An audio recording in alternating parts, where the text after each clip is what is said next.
தைராய்டில் நொடியில் இருக்குன்னு ஸ்கேன் ரிப்போர்ட்டில் வந்துச்சுன்னா நமக்கு என்னென்ன தாட்ஸ் வரும்? கேன்சராக இருக்குமா? ஒருவேளை ஆப்ரேஷன் பண்ண வேண்டியது இருக்குமா? உங்களுக்கோ இல்லை உங்களுக்கு தெரிஞ்சவங்களுக்கோ தைராய்டில் ஸ்வெல்லிங் இருந்துச்சுன்னா இந்த வீடியோவை முழுசாக பாருங்கள். வணக்கம், நான் doctor Arjun Lokesh, vascular and intervention radiologist, Chennai. So thyroid நொடில்னா என்ன? தைராய்டு கிளாண்ட்னா உங்கள் நெக்கில் இருக்கும் ஒரு பட்டர்ஃப்ளை ஷேப்டு கிளாண்ட். இது ஹார்மோன்ஸ் ப்ரொடியூஸ் பண்ணும். நம்ம பாடிக்கு மெட்டபாலிசம், எனர்ஜி, ஹார்ட் ரேட் எல்லாத்தையும் ரெகுலேட் பண்ணும். அந்த தைராய்டு கிளாண்ட்ல ஒரு லோக்கலைஸ்ட் அப்நார்மல் growth தான் தைராய்டு நொடியூல்னு சொல்றோம். அது ஃப்ளூயிட் ஃபில்டா இருக்கலாம், சாலிட் டிஷ்யூவா இருக்கலாம், ஆர் மிக்சட் growth-ஆவும், அதாவது ஃப்ளூயிட் அண்ட் சாலிடாகவும் இருக்கலாம். இது காமனா, வெரி காமன். ஸ்டடி சொல்றது என்னன்னா 60% ஆஃப் த பாப்புலேஷனுக்கு அல்ட்ராசவுண்ட் பண்ணா தைராய்டு நொடியூல் டிடெக்ட் ஆகும். பலருக்கு அது தெரியவே தெரியாது, சிம்டம்ஸ் இல்லாமலே இருக்கும். அப்ப எப்ப டாக்டர் கன்சல்ட் பண்ணணும்? சில ஸ்பெசிபிக் ஃபீச்சர்ஸ் இருந்துச்சுன்னா எவலுவேஷன் கட்டாயம் வேணும். முதலாவது நொடியூல் சைஸ். அந்த தைராய்டு நொடியூல் ரேப்பிடா சைஸ் இன்க்ரீஸ் ஆகுதான்னு பாருங்க.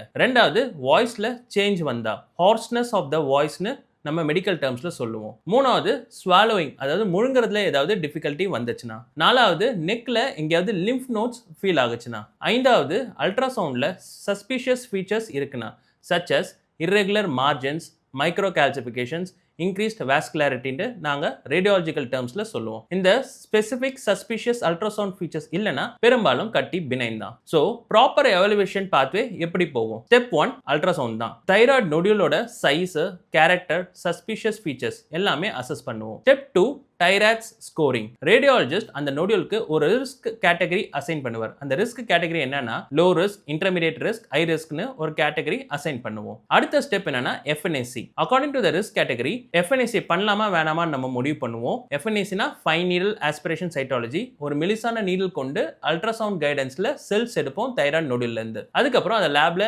எக்ஸாமின் பண்ணுவோம். பினைனா, சஸ்பிஷியஸா இல்ல மெலிக்னன்ட் நொடியூலான அந்த ரிப்போர்ட் சொல்லிடும். இந்த 3 ஸ்டெப்ஸ்லயே டயக்னோசிஸ் கிளியர் ஆகிடும். இப்போ ட்ரீட்மெண்ட் ஆப்ஷன்ஸ் என்னன்னு பார்க்கலாம். நிறைய பினைன் நொடியூல்ஸ்க்கு ஆக்டிவ் ட்ரீட்மெண்ட் தேவையே இல்லை.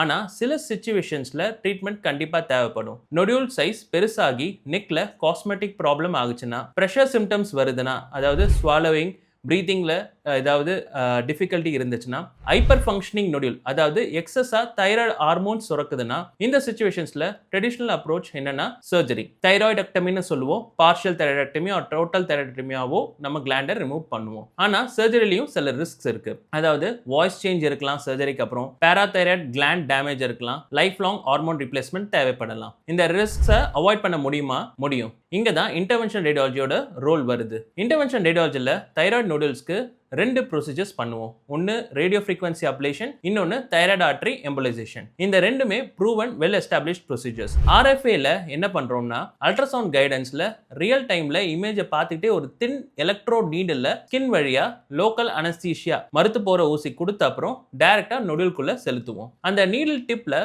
கண்ட்ரோல்டு தெர்மல் எனர்ஜி, அதாவது ஹீட் எனர்ஜி டெலிவர் பண்றோம். அந்த ஹீட் நொடியூல்ல டிஷ்யூவை ப்ரிசைஸாக டிஸ்ட்ராய் பண்ணிடும். சரௌண்டிங் நார்மல் தைராய்டு டிஷ்யூக்கு எந்த டேமேஜும் இருக்காது. தைராய்டு ஆர்டரி எம்பலைசேஷன் என்னன்னா, கால் வழியா, அதாவது கிராயின் வழியா ஒரு துளை மூலமா கத்தீட்டர் வழியா தைராய்டு கிளாண்டுக்கு சப்ளை பண்ற ரத்த குழாயை பிளாக் பண்ணிடுவோம். ப்ரொசீஜர் முடிஞ்சதும் நொடியூல்ல பிளட் சப்ளை கட் ஆகும்.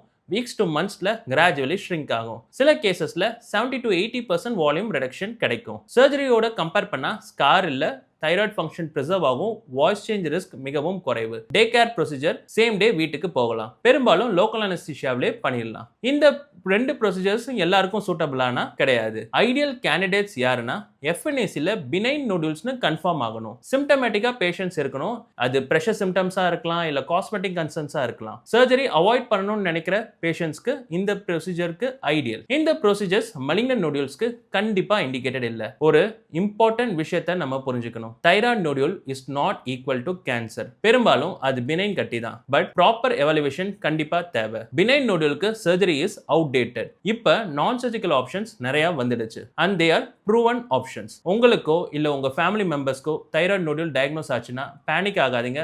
ப்ராப்பர் எவல்யூஷன் பண்ணுங்க. கரெக்ட் ஸ்பெஷலிஸ்ட் கிட்ட போங்க. சர்ஜரி மட்டுமே தீர்வு இல்லை. RFA அண்ட் எம்பலைசேஷன் ஆப்ஷன்ஸ் பத்தி கண்டிப்பா நீங்க உங்க டாக்டர் கிட்ட டிஸ்கஸ் பண்ணுங்க.